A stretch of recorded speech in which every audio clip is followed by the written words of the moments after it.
Ah, ito po ay yung para sa scholarship ko po sa Masteral.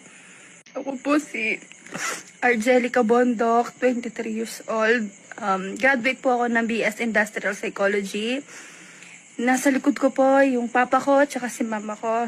Kung napapansin niyo po, si papa ko parang na-stroke na po siya.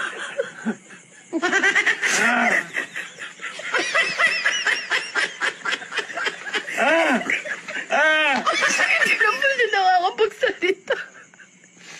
Kailangan po namin.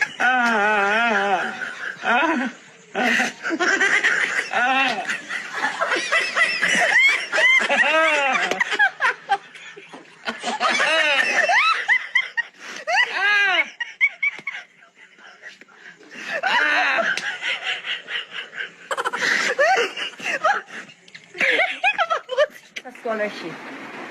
So, ako po si Ramilin Mercado. Ako po ay humingi ng tulong sa inyo para sa aking pag-aaral.